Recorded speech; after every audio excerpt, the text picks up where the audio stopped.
ప్రభుత్వం ఇచ్చినటువంటి GO number 12 ఉన్నది. జీవో నంబర్ 12 ఈ జీవో ఏప్రిల్ 11వ తారీఖున ఇచ్చిరు ఈ సంవత్సరంలో.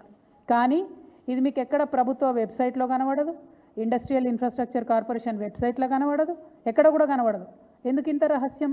ఎందుకోసం దాచిపెట్టినరు? ఏమున్నది ఈ జీవోలా? ఇది చెప్పడానికే నేను ఇవాళ తెలంగాణ ప్రజల ముందుకు రావడం జరిగింది. ఈ జీవోలో ఏం చెప్తుందంటే, ప్రభుత్వం కమిటీ వేసిండ్రా, ఎందుకోసం తెలంగాణ భూములన్నీ తీసుకుపోయి స్టాక్ ఎక్స్చేంజ్లో కుదోబెడుతున్నారు? స్టాక్ ఎక్స్చేంజ్ మన చేతిలో ఉంటుందా? దానిలో ఒకసారి లాభాలు రావచ్చు, ఒకసారి నష్టాలు రావచ్చు.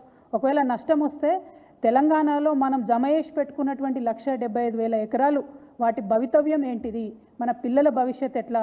రేపు ఎవరైనా కొత్తగా పెట్టుబడులు పెడదామని వస్తే వాళ్ళకి ఏం భూములు ఇస్తాం, మనము ఎట్లా ఫెసిలిటీస్ క్రియేట్ చేస్తాము అంటే, మీరు తెలంగాణ రాష్ట్ర భవిష్యత్తు మీద ఏమాత్రం ఆలోచన లేకుండా డైరెక్ట్గా పబ్లిక్ లిస్టెడ్ కంపెనీ చేసి దీన్ని స్టాక్ ఎక్స్చేంజ్లో లిస్ట్ చేయడం అన్నది చాలా దారుణం. ఈ విషయాన్ని ప్రజలకు చెప్పకపోవడం అన్నది మరింత దారుణం. చాలా మిస్టేక్స్ జరిగినాయి బీఆర్ఎస్ గవర్నమెంట్. ఆ విషయాలన్నీ ఇప్పుడు నేను జనంబాటలో తిరుగుతుంటే ప్రజలు వచ్చి నాకు చెప్పేటటువంటి దాంతో, వాళ్ళు ఇస్తున్నటువంటి విజ్ఞప్తులతోనే అర్థమవుతుంది. నేను మళ్ళీ చెప్తున్నా, ఎంత పెద్ద నాయకుడైనా ప్రజలకే జవాబుదారు. 100కి 100% ప్రభుత్వం నుండి లీజుకి ఇచ్చినటువంటి ఇండస్ట్రియల్ ల్యాండ్స్ సెలెక్టివ్గా వ్యాపారవేత్తల కోసం బీఆర్ఎస్ గవర్నమెంట్లో సంతకాలు పెట్టి మరి ఆనాడే ప్రైవేట్ వ్యక్తులకు దారాదత్తం చేశారు.